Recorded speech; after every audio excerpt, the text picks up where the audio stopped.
जय हरी विठ्ठल माऊली. गजर कीर्तनाचा सोहळा आनंदाचा, को पावर्ड बाय गोपुरम कुंकू आणि हळदी पावडर या भक्तिमय सोहळ्याच्या पहिल्या भागामध्ये मी सन्मिता धापटे शिंदे तुम्हा सर्वांचं मनापासून स्वागत करते. आपण आपलं आयुष्य कसं जगतो, कसं उपभोगतो हे सर्वस्वी आपल्यावरच अवलंबून असतं. आहे त्या गोष्टीमध्ये जर आपण समाधान मानलं तर संपूर्ण आयुष्यसुद्धा आपल्याला समाधानाने जगता येऊ शकतं. याच संदर्भात एक छोटीशी गोष्ट. एकदा एक लोभी माणूस त्याच्या घराच्या समोर भरपूर धन पुरून ठेवतो आणि दिवसातून दोनदा जाऊन त्या जागेकडे लांबूनच समाधानाने बघत राहतो. आपला मालक एका विशिष्ट जागेकडे बघून समाधानाने हसतोय हे बघून त्याचा नोकर तर्क करतो की या जागी नक्कीच काहीतरी पुरलेलं असणार आहे. एका रात्री ती जागा तो उकरून बघतो आणि तिथे त्याला भरपूर धनसंपत्ती मिळते. ते घेऊन तो पळून जातो. दुसऱ्या दिवशी जेव्हा तो मालक जागा होतो तेव्हा त्या जागेकडे गेल्यावर त्याला तिथे चोरी झाल्याचं लक्षात येतं. हे बघून तो आकांड तांडव करायला लागतो. त्याचा तो आकांड तांडव ऐकून त्याचा शेजारी धावत आला आणि त्याला काय झालं असं विचारू लागला. यावर त्या माणसाने घडलेला सगळा वृत्तांत त्याला ऐकवला. त्याला उत्तर देताना तो शेजारी म्हणाला की तसंही तुझं आत्ताही काहीही गेलेलं नाहीये.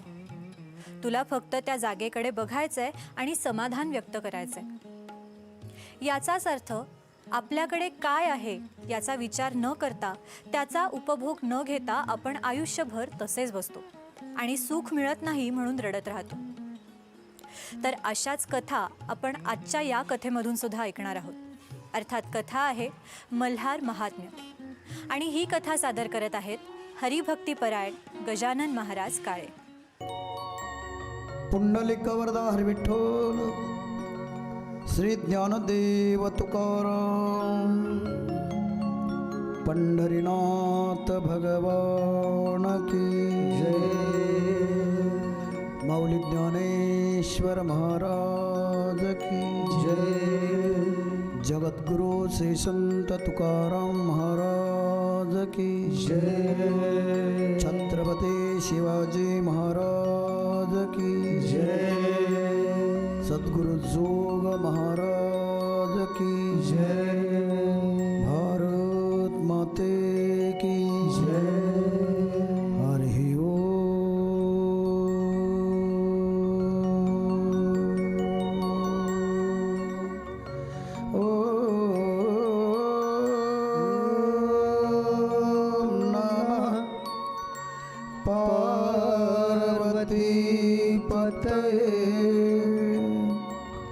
हर हर महादेव. सदानंदाचा येळकोट येळकोट जय मल्हार. वक्रतुंड महाकाय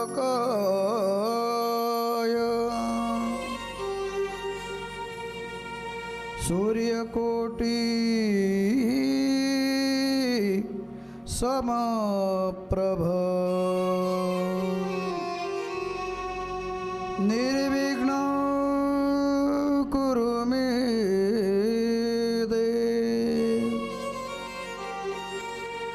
सर्वकार्येषु सर्वदा सर्वमंगलमांगल्ये शिवे सर्वार्थसाधिके शरण्ये त्र्यंबके गौरी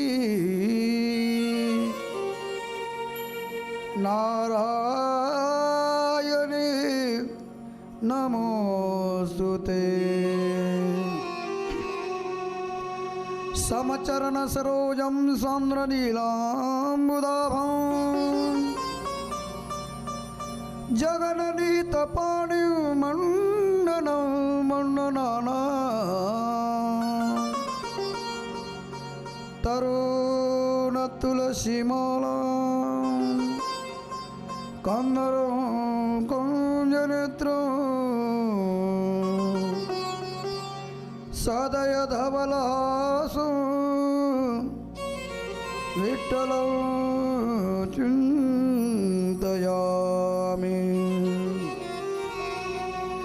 ध्यायेन श्रीमल्हारिदेवं कनकगिरिनिवं माळसाभूषिताङ्गं श्वेताश्वं खड्गास्तं विबुधपुतकनैशव्यमानकृतार्थैः युक्तान्द्रैदैत्यमुर्निडमृविलोचनं नैशचूर्णाभिरामम् नित्यो भक्तेषु तुष्टं श्वगनपरिवृत्तं नित्य ओंकाररूपं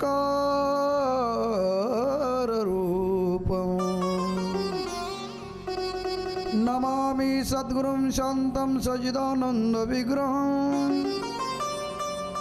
पूर्णब्रह्मपरानन्दं मीशमालं दिवल्लभं नमो सद्गुरु तुकया ध्यानदीपा नमो सद्गुरु सच्चिदानन्दरूपा नमो सद्गुरु भक्तकल्याणमूर्ति नमो सद्गुरु भास्कर पूर्णकीर्ति संपादे ज्ञानांच विधाय भक्तिं विलोकितो येन समाधिराज वैराग्यवन्तो सुविचारयुक्तो नमामि जोगं क्षीरसागरं तं सदानंदाचा येळकोट जय मल्हार परम मंगलमय भक्त परात्पर अखिलेश्वर अकारण कारण करुणावर्णालय जगदाधार भक्त वांछा कल्पतरु पितांबरधारी श्री कुलस्वामी खंडेराय चरित्र कथा अर्थात मल्हारी महात्म्य रुक्मिणी प्राण संजीवन अनंत करुणागन भगवान श्री पंढरीश परमात्म्याच्या असीम कृपेद्वारा कैवल्य साम्राज्य चक्रवर्ती विश्वमौली ज्ञानोबराय अनंत कृपा मूर्ती संत विभूषित जगद्गुरु श्री संत तुकोबाराय जानते राजे रयतेचे राजे छत्रपती शिवाजी महाराज आदी सर्व संत महंतांच्या कृपा आशीर्वादाने उपस्थित संत महंत भाविक सज्जन माता भगिनी गायकवाद गुणीजन महाराज मंडळी कीर्तनकार प्रवचनकार व्याख्याते आणि सर्व क्षेत्रातील आपण मान्यवर सर्वांच्या उपस्थितीमध्ये पूजनीय आदरणीय प्राध्यापक दामोदर भानुदास भोंडवे बीड श्री शरद दामोदर भोंडवे आणि श्री अरविंद दामोदर भोंडवे आणि सर्व भोंडवे परिवार यांच्या आयोजनाने संपन्न होत असलेला तथा नाणे गावातील समस्त ग्रामस्थ श्री विठ्ठल सेवा तरुण मंडळ नाणेच्या विद्यमाने चालत आलेला हा कार्यक्रम गेली 8 दिवस आपण श्री मल्हारी महात्मे अर्थात कुलस्वामी खंडेराय चरित्र कथा श्रवण केले आणि काल आपण पाहिलं कुलस्वामी खंडेराय आणि म्हाळसा देवीचा विवाह सोहळा पार पडलाय 7 कोटी एवढे लोक मग त्याच्यामध्ये देव देवता गंधर्व आदी मनुष्यादी सर्व लोक लग्नामध्ये हजर झाले आणि खूप मोठा उत्सव पाली शहरामध्ये पाली नगरामध्ये माझ्या कुलस्वामी खंडेरायांचा आणि म्हाळसा देवीच्या विवाहाचा संपन्न झाला। लग्नामध्ये अक्षता का वाटाव्या, लग्नामध्ये अंतरपाठ का धरावे आदी गोष्टीचं चिंतन पाहत असताना पुन्हा एकदा माझ्या श्री कुलस्वामी खंडेरायांचं भजन करू आणि दिग्दर्शित वेळेमध्ये आपली सेवा संपू। सदानंदाचा येळकोट येळकोट खंडेराय हरे हरे खंडेराय हरे हरे खंडेराय हरे हरे खंडेराय हरे हरे खंडेराय हरे हरे खंडेराय हरे हरे खंडेराय हरे हरे खंडेराय हरे हरे खंडेराय हरे हरे खंडेराय हरे हरे खंडेराय हरे हरे खंडेराय हरे हरे हरे हरे हरे हरे हरे खंडेराय हरे हरे हरे खंडेराय हरे हरे सदानंदाचा येळकोट येळकोट जय मल्हार. आपण या ठिकाणी श्री कुलस्वामी खंडेरायांच्या लग्नामध्ये अक्षदा फेकल्यात. अक्षदा का फेकाव्या माहीत आहे तुम्हाला? याचं कारण आणि याचं चिंतन खूप मोठं आहे, पण माझ्याकडे वेळ कमी आहे. मी थोड्या वेळामध्ये चिंतन करेन. पुढे बानाईचं चिंतन करायचं आहे. पुढे माझ्या कुलस्वामी खंडेरायांचं निजाम गमन करायचं आहे. माझ्या म्हाळसा देवीचं निजाम गमन करायचं आहे आणि माझ्या बानाई देवीचं सुद्धा निधाम गमन करायचं आहे. त्यामुळे थोडक्या वेळेमध्ये अक्षदा आणि अंतरपाठ ह्या दोन गोष्टीचं मी चिंतन सांगेन. अक्षदा का फेकाव्या? कारण लग्नामध्ये बऱ्याचशा वेळा चुका होतात. पहिली गोष्ट रुसवा फुगवी आताच्या काळात कमी आहे. पूर्वी जावाई रुसायचा आणि त्याचा रुसवा काढत असताना 2-2 तास लग्नाला उशीर व्हायचा. मला सोन्याचीच अंगठी नाही, मला घोडागाडीच नाही, मला बैलच नाही, आता मोटरसायकलच नाही, असा रुसवा असायचा. त्यामुळे त्या लग्नामध्ये थोडं अघटित घटना घडायच्या. भांडणे असायची, शिवीगाळ असायची. त्याचा विपरीत परिणाम हा वधूवरांवर व्हायचा. एवढंच काय, द्वेष मत्सरसुद्धा लग्नामध्ये खूप असतो. आणि विशेषत्वाने लग्नामध्ये सर्वच लोक आंघोळ करून येत नसायचे. सकाळी निघायचं ना वराड, 3-3, 4-4 वाजता सकाळी निघायचं, मग बैलगाडीने दुसऱ्या गावात पोहोचायचं. आंघोळ कधी करणार? मग कोणी 2 वाजताच आंघोळ करायची. 3:30 नंतरचीच आंघोळ शास्त्रामध्ये महत्त्वाची आहे. मग काही लोक आंघोळ न करता जेवण करायचे, हा सुद्धा दोष आहे. काही आचारी आंघोळ न करता स्वयंपाक करायचे, हा सुद्धा दोष आहे. काही लोक आंघोळ न करता जेवायचे, आंघोळ न करता स्वयंपाक करायचे आणि त्याचा परिणाम वधूवरांवर विपरीत व्हायचा. शिवाय स्वयंपाक करत असताना देवाला दाखविण्याच्या अगोदर अन्न उष्ट केलं जायचं, त्याचा सुद्धा जीवनावर विपरीत परिणाम होऊ शकतो वधूवरांच्या. त्यामुळे पहा तुम्ही एखाद्या वेळेस मीठ टाकलं की नाही बघ रे, कमी आहे थोडं टाक. याचा अर्थ काय? उष्ट केलं. आणि उष्ट अन्न खाऊ नये हा तामस आहार आहे. मला मगाशी कोणतरी विचारलं, श्राद्धाचं तुम्ही का खात नाही, का खाऊ नये? हा प्रश्न फार गंभीर आहे आणि ह्या प्रश्नाचं उत्तर गरुड पुराणाच्या माध्यमातून आपण देऊ. या ठिकाणी कुलस्वामी खंडेरायाची कथा चालली आणि उष्ट खाणं हा दोष आहे. दीपो भक्षयते ध्वन्नम कंचलम प्रसूयते यदन्नम भक्षय नित्यम जायते तादृशी मतेही. दिवा अंधार खातो पण ओकतो काय? काजळ.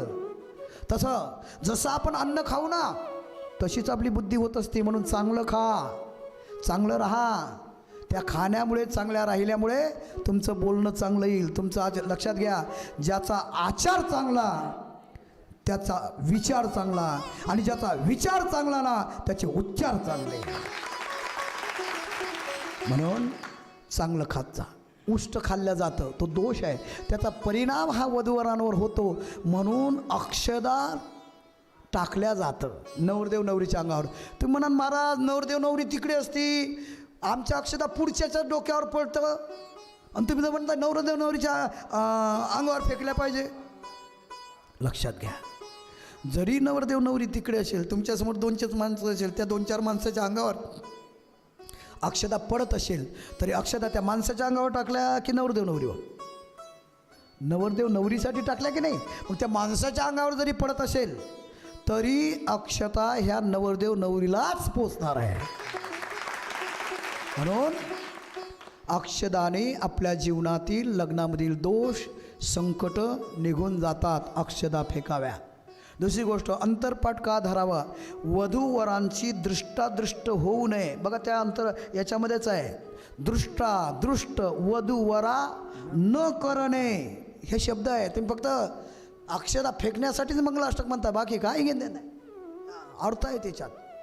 कारण वधू आणि वरांची जर दृष्टादृष्ट लग्नाच्या अगोदर झाली तर अघटित घटना घडायच्या. आधी लग्नाच्या अगोदरच फिरायला, लग्नाच्या अगोदरच ते आपण टी व्हीला दाखवतो की नाही, काय म्हणतात त्याला, प्री वेडिंग, हे असं लग्नाच्या अगोदरच होतं ते. त्यामुळे पूर्वीच्या काळामध्ये म्हातारे माणसं नवरी पाहायचे आणि सांगायचे बाळा, बायको पाहिली, बाळ म्हणायचं ठीक आहे बाबा, आणि लग्न करायचे. आता 50 पोरी पाहतो एक पोरगा. एक तर आधीच पोरींचा तुटवडा. मला काल कोणीतरी सांगितलं, म्हटलं महाराज 40 मुली ह्या माणसाने मला दाखवल्या जो काल मेला. म्हटलं नशीब 40च दाखवल्या. अवघड आहे. पूर्वीच्या काळात असं होतं, मान होता, सन्मान होता, मोठ्यांना किंमत देत होते, मोठ्यांच्या पाया पडत होते, वंदन करत होते. वंदन करण्याने 4 गोष्टी प्राप्त होतात. अभिवादनशीलस्य नित्यं वृद्धोपसेविना चत्वारी तस्य वर्धन्ते आयु विद्या यशो बलम.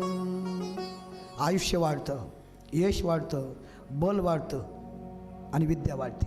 ह्या 4 गोष्टी मोठ्यांना अभिवादन केल्यानंतर प्राप्त होतं. म्हणून म्हणत चला रामकृष्ण हरी, जय हरी, राम राम, नमो नारायण, जय मल्हार.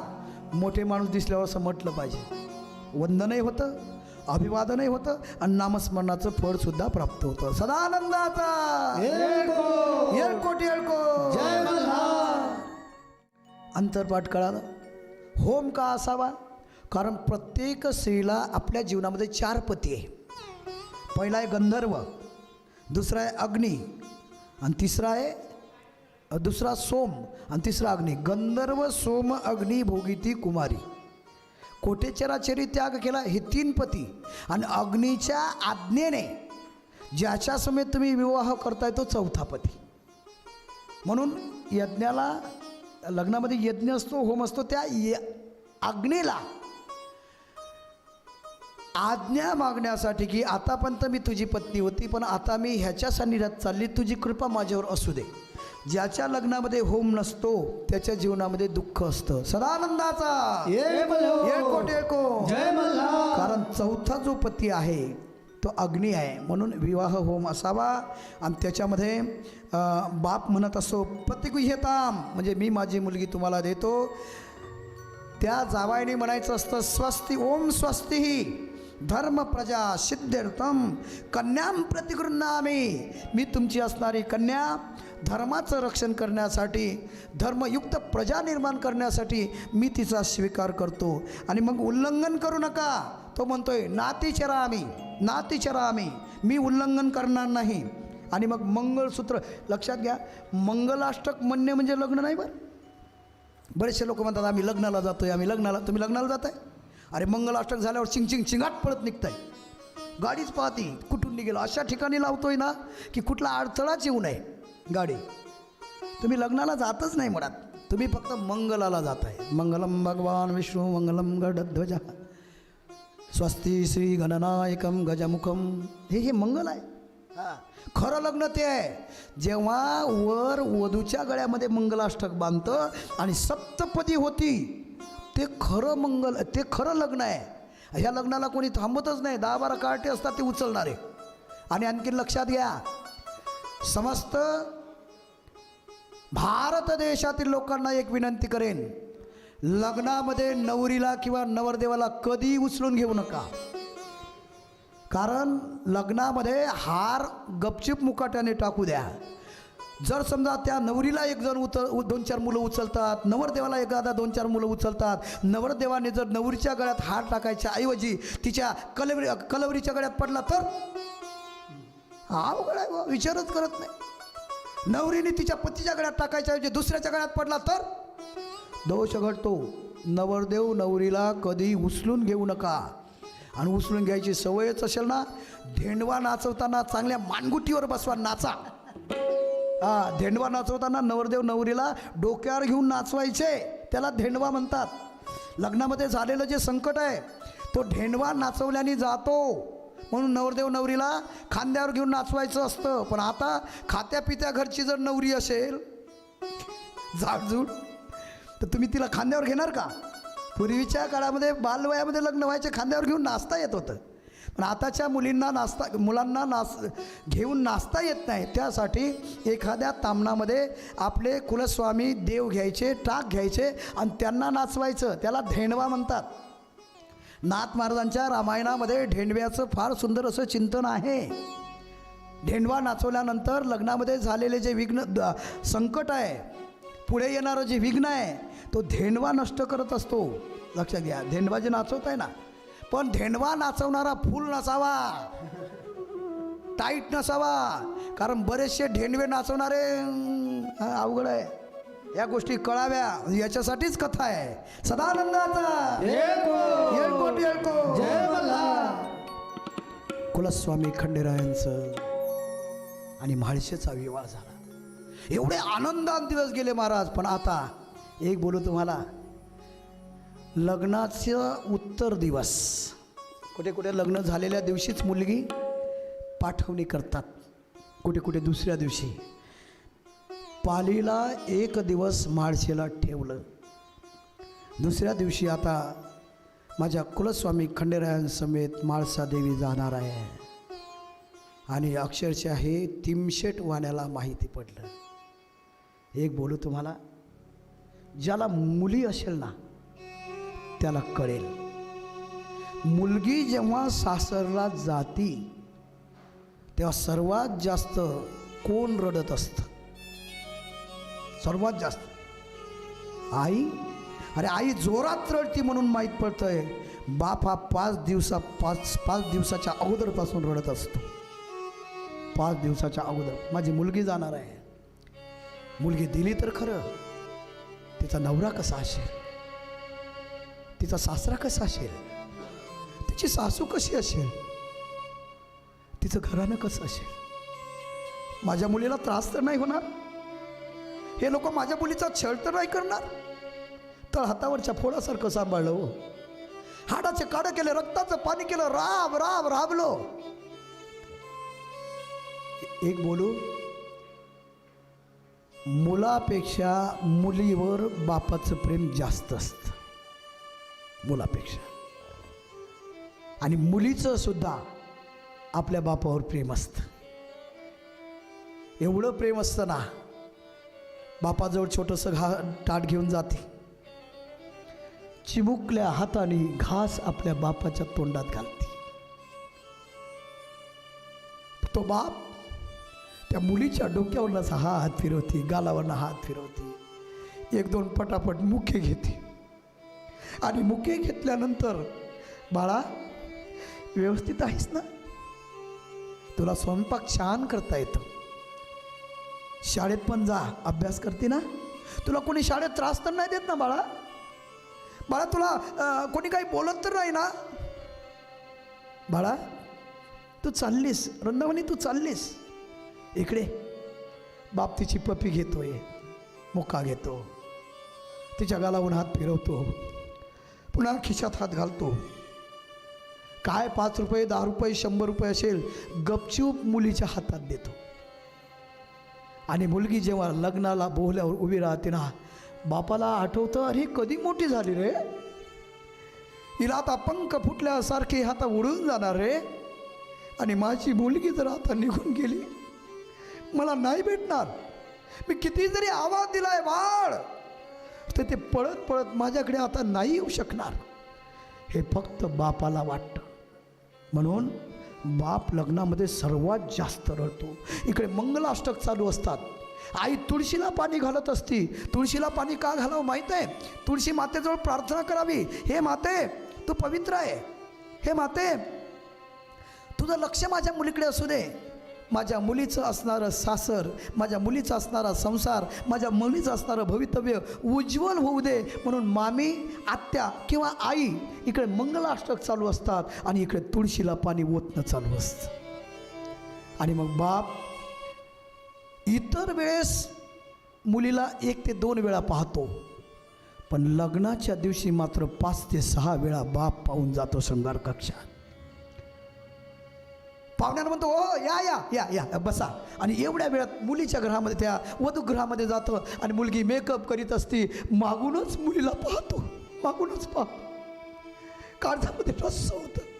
पुन्हा बाहेर डोळे पुसत पुसत बाहेर येतो आणि बाहेर आल्यानंतर पुन्हा लोकांना म्हणतो, या या बसा. पुन्हा अर्धा 1 तास झाला की पुन्हा शृंगार कक्षामध्ये जातो, वधूगृहामध्ये जातो, पाहतो. आणि पाहिल्यानंतर पुन्हा त्याला धस्स होतं, बाहेर येतं. इकडे मंगलाष्टक चालू असतात आणि इकडे बापाच्या डोळ्यातून अश्रूंचा पूर सुरू असतो. भोल्याच्या मागे बाप जातो, ढसा ढसा रडतोय. कधी कधी आपल्या बेडरूममध्ये जातो, एक उशी घेतो आणि त्या उशीमध्ये तोंड खुपसून ढसा ढसा बाप रडत असतो, ढसा ढसा रडतो. का? कारण बापाचं मुलीवर अतिशय प्रेम असतं, अतिशय प्रेम असतं. मुलगी पाहती, सगळे तिच्या डोळ्याने दिसतात, बाबा दिसत नाही. कोणाला तरी विचारती, बाबा कुठे, बाबा? मग कळतं बाबा बेडरूममध्ये आहे, बाबा बोहल्याच्या बाजूला आहे. परत परत मुलगी जाती, बापाला पाहती, बाबा. बाप जेव्हा शब्द ऐकतो तेव्हा बाप मुलीच्या गळ्यामध्ये आणि मुलगी बापाच्या गळ्यामध्ये पडून ओक्सा बोक्षी रडत असते, ओक्सा बोक्षी. अक्षरशः जेव्हा ती सासरला जाते ना, निघण्याची वेळ, कुठे कुठे असा दिवा डोक्यावर घेऊन जाण्याची पद्धत आहे, कुठे कुठे अशा लज्जा होम करतात, मागे लाह्या फेकण्याची पद्धत आहे. मुलगी पुढे पुढे जात असते, बाप तिच्या मागे मागे असतो, सगळे लोक उभे असतात. आणि तेवढ्यात मग ही मुलगी बापाजवळ जाते. म्हटले, बाबा बघा, मी जेव्हा होते आईचं आणि तुमचं भांडण व्हायचं बाबा, मी यायचे मध्ये, तुमचं भांडण मी संपवायचे बाबा, पण बाबा आता मी नसेन, भांडू नका. माझ्या आईला कळत नाही, तिला समजून घ्या बाबा, साधी बोडी आहे माझी आई, समजून घ्या बाबा. आता मात्र तुम्हाला वारंवार समजवण्यासाठी ही तुमची मुलगी नसेल बाबा. आणि गळ्यात पडून पुन्हा बोक्सा बोक्षी रडती, ओक्सा बोक्ष. आईकडे जाती. आई तर करुणेचा बाण फुटतो, कारण आई ही मायेचा सागर आहेत ना, आई ममतेचा सागर आहेत ना, आई वात्सल्याचा पुतळा आहेत ना. जशी मुलगी जवळ येते, आई सुद्धा तिच्या गळ्यात पडून ढसा रडती. रडता रडताच आपल्या पदराने त्या मुलीचे डोळे पुसती. रडू नको बाळा, रडू नको रे, रडू नको. आई, मुलगी स्वतःसाठी रडत नाही. मुलगी म्हणते, आई माझ्या बाबाला सांभाळ ग. आई, बाबाचं आणि तुझं वारंवार भांडण व्हायचं, मी यायचे तुला समजून सांगायचे. आई, आमचे बाबा कधी कधी आमच्यासाठी कठोर व्हायचे, आमच्यावर रागवायचे, पण आई आम्हाला शिस्त लागावी म्हणूनच तर रागवायचे ना ग, म्हणूनच रागवायचे. आई, हे बघ, माझ्या बाबांना समजून घे. आई, बाबा आईंना समजून घे. दादाकडे जाती. दादा, तुझं लग्न होणार आहे दादा. तुला कशी बायको भेटेल माहीत नाही, पण आईवडिलांनी आपल्यासाठी हाडाचं काढ केलं, रक्ताचं पाणी केलं, राबले रे. अरे दादा, आपले आईवडील आपल्यासाठी प्रसंगी एक टाईम उपवाशी राहिले रे दादा. आपल्या वडिलांनी आईने आपल्यासाठी खूप काबाड कष्ट केले, आपल्याला नोकरी लावून दिली, आपल्यासाठी चांगलं स्थळ पाहिलं, आपलं सर्व आलबेल केलं, सुंदर केलं दादा. आपल्याला त्यांनी सुख पाहून दिलं रे. स्वतः मात्र पूर्ण कपडे घातले नाही, स्वतः मात्र दाढीसुद्धा स्वतः केली नाही. दाढीचा साबण संपला तर पाणी लावून दाढी केली रे दादा. आईचे वस्त्र फाटले असतात तर शिवून घातले रे दादा. पण दादा, आईबाबांना सांभाळ दादा, विनंती आहे माझी.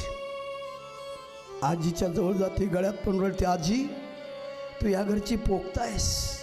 आजी, तू ह्या घरची सुज्ञ आहेस, तू सर्वात मोठी आहेस. आजी, जेव्हा जेव्हा या ठिकाणी आई आणि बाबांचं भांडण होईल ना आजी, तेव्हा मात्र समजून सांगण्याचा तुझा अधिकार आहे आजी. एवढंच नाही, जर यांचं भांडण जर विकोपाला गेलं आजी, तर आमच्या आई आणि वडिलांच्या कानाखाली सुद्धा देण्याचा तुझा अधिकार आहे आजी. पण आजी, माझी एक विनंती आहे ग आजी, माझ्या आईबाबाला वारंवार समजून सांग, माझ्या आईवडिलांना समजून सांग, सांभाळून घे. आजी, मी आता या ठिकाणी नसेन, मावशीला भेटते, काकीला भेटते, सगळ्यांना भेटते. मुलीसाठी सगळं गाव डसडसा रडतं. तुम्हाला माहीत आहे, हिमालयासारखा कठोर पुरुष पार्वतीसाठी रडला हो, कण्वासारखा मुनी शकुंतलेसाठी रडला, आणि जनकासारखा विदेही महापुरुष जानकीसाठी रडलाय हो. तसाच आमचे असणारे तिमशेठ माझ्या म्हाळसा देवीसाठी रडते. आता म्हाळसा निघाली, संपूर्ण लोकांचं वातावरण हे शोकाकुल झालं. अक्षरशः कंठ दाटून आला, आणि आता त्या कंठातून आवाजसुद्धा निघत नाही. दाटूनी कंठ येतो, दाटूनी कंठ येतो, ओठात येई गाणे, दाटूनी कंठ येतो, ओठात येई गाणे, जा पुल्या घरी तू, जा पुल्या घरी तू, जा लाडके सुखाने, दाटूनी कंठ येतो.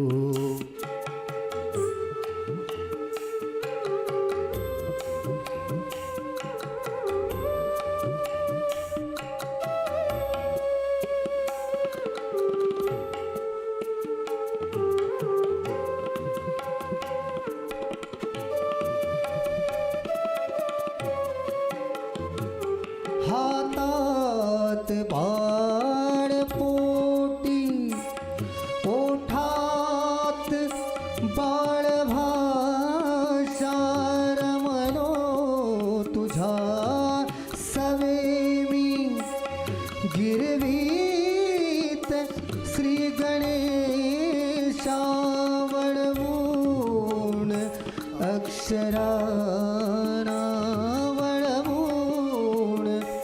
अक्षराना केले तुला शहाणे, जातो सुखावूनी मी, जातो सुखावूनी मी, त्या गोड आठवाने, दाटूनी कंठ येतो, जा लाडके सुखाने, दाटूनी कंठ येतो. कन्या सासुऱ्याशी जाय, मागे परतुनी पाहे, तैसे झाले माझ्या जीवा, केव्हा भेटशी केशव, जीवना वेगळी मासोडी, तैसा तुका तळमळी.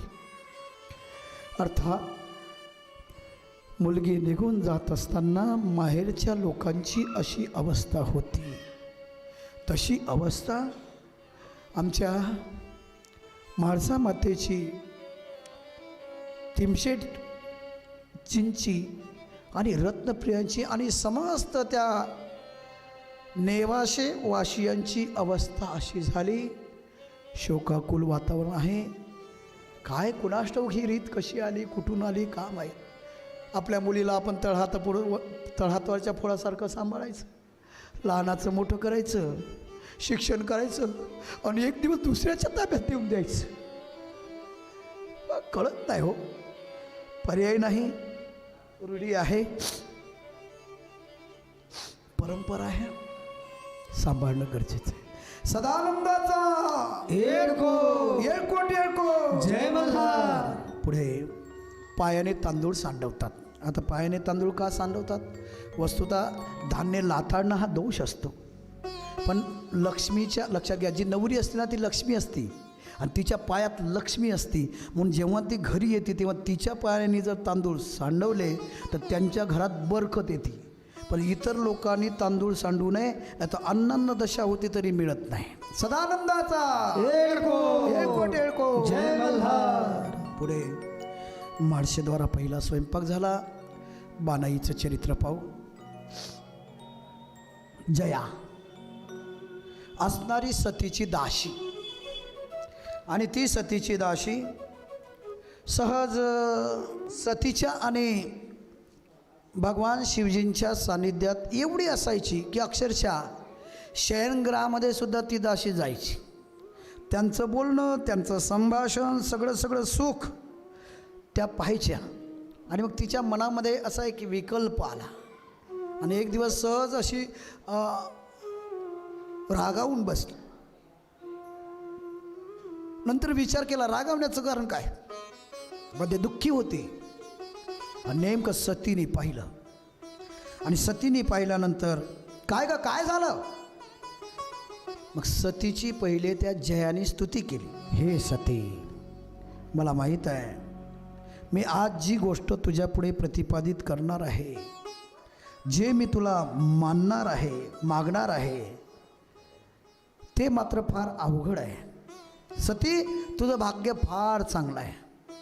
पण खरं सांगू, अंतःकरणातली गोष्ट, तुझं भाग्य पाहून, तुला पाहून मला सुद्धा असं वाटतं की मलाही कुलस्वामी खंडेराय भेटावे, त्यांच्याबरोबर मी बोलावं आणि त्यांची सुद्धा पत्नी होण्याचं सौभाग्य मला प्राप्त व्हावं.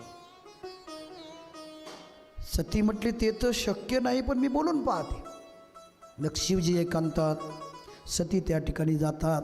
आणि सती गेल्यानंतर हे बघा देवा, त्यांची स्तुती करते. अगोदर पहिले क्षमा मागते.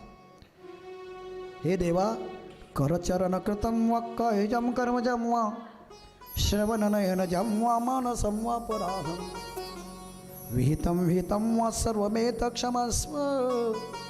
जय जय कोणाब्दे श्री महादेव शंभो. काय ग सती, आज तुझ्या बोलण्याची धार थोडी वेगळी आहे. तू स्तुती करताना दिसतंय. काय काय काय पाहिजे काय? काही नाही देवा, माझी एक मैत्रीण आहे जया, आणि तिला असं वाटतं तुमची अर्धभार्या व्हावं. म्हटली वेडी झालीस की काय? अगं सती, कोणत्याही स्त्रीला आपल्या जीवनामध्ये आपल्या पतीची सवत नको असती. आपल्या पतीच्या जीवनामध्ये दुसरी स्त्री कोणतीच स्त्री सहन करत नाही, आणि तू स्वतः हे मागून घेतीस. वेडी झालीस. हे बघा, अगं सती, मी पुन्हा सांगतेस, हे प्रकरण असं आहे, विष प्रेमाने पिण्यासारखं आहे. शस्त्राची धार पाहत असताना आपल्याच मानेवर चालवण्यासारखं आहे. पोहत जात असताना ज्या ठिकाणी डोह आहे, ज्या ठिकाणी भोर आहे, त्या ठिकाणी उड्या मारण्यासारखं आहे. वेडी झालीस की काय? अशी चुकी एकदा तू केली होती ग, आणि पुन्हा ही चुकी करतीस. लक्षात घे. हां, आता मी एक सांगतोय, असं करू नको. नाही म्हटलंय. हे बघ सती, आता मुळात तेवढा तिचा अधिकार नाही. तू माझी अर्धांगिनी आहे, पण जयाचा अधिकार नाही. पण तरीही गणपती बाप्पांजवळ जा. त्याने शब्द दिला, मी तिचा जेव्हा अधिकार होईल तेव्हा तिला प्राप्त होण्यासाठी मी काहीतरी करेन, मी तिला प्राप्त होण्यासाठी काहीतरी करेन. मग जयाजवळ म्हाळसा गेली. म्हाळशेने सांगितलं तिला एवढं बरं वाटलं, पण याला पुरावा काय, तू एकटीच गेली, कोणतरी पुरुष पाहिजे. मग गणपती बाप्पांची स्तुती केली. गणनायकाय गणदैवताय गणाध्यक्षाय धीमहि. स्तुती केल्यानंतर गणपती बाप्पा प्रसन्न झाले आणि तिच्याजवळ ते पत्र लिहिलं, ते दिलं. ही एक कथा. दुसरी कथा मग ती बानाई ही बाणासुराच्या घरी अवतरित झाली, ही पहिली कथा. आणि बाणासुराने कुलस्वामी खंडरायासमेत तिचा विवाह करून दिला. दुसरी कथा अशी आहे, इंद्र कन्या धनगरा घरी. इंद्राने सहज विचारलं, प्रश्न विचारले. इंद्रदेव राजा आहे ना, म्हणतात हे मुलींनो 7 कन्या आहे त्याला इंद्राला कन्या 7. इंद्रदेव तयाशी पुसत, तुमचा भाग्य विधाता कोण, सांगावे तुम्ही मजशी. सांगा तुमचा भाग्यविधाता कोण आहे. तेव्हा सगळ्या मुली म्हणायला लागल्या, बाबा तुम्हीच आमचे भाग्यविधाता आहे. पण सती ही जी आहे जया, ती म्हणायला लागली, बाबा तुम्ही आमचे भाग्यविधाता होऊ शकत नाही, कारण प्रत्येक माणसाचं कर्म त्याच्या समेत असतं. जो जसा पेरतो तसंच उगवतो. मी मगाशी बोललो की नाही, ज्याचा हात मोडेल त्याच्या गळ्यात पडेल. कारण समय से पहले और भाग्य से अधिक कछु मिळणे वाला नाही. मग मिळालेलं आहे ज्याचं जसं कर्म आहे. जगी जीवनाचे सार घ्यावे जाणून सत्वर, जैसे ज्याचे कर्म तैसे फळ देतो रे ईश्वर. जसं ज्याचं कर्म असतं. तर इंद्राला राग आला, भाग्यविधाता तुम्ही नाही म्हटल्यावर. त्यांनी त्या मुलीला छोट्या मुलीमध्ये परावर्तित केलं. एक पेटी घेतली आणि पेटी घेऊन बाहेर नेऊन टाकली. ती नेमकी अजामिळाच्या असणाऱ्या नळदुर्गाच्या जवळ. हा शेळ्या मेंढ्या चारण्यासाठी गेला असता त्याला ते बाणासहित ती मुलगी दिसली आणि अजामिळाने ती सांभाळली. ही दुसरी कथा.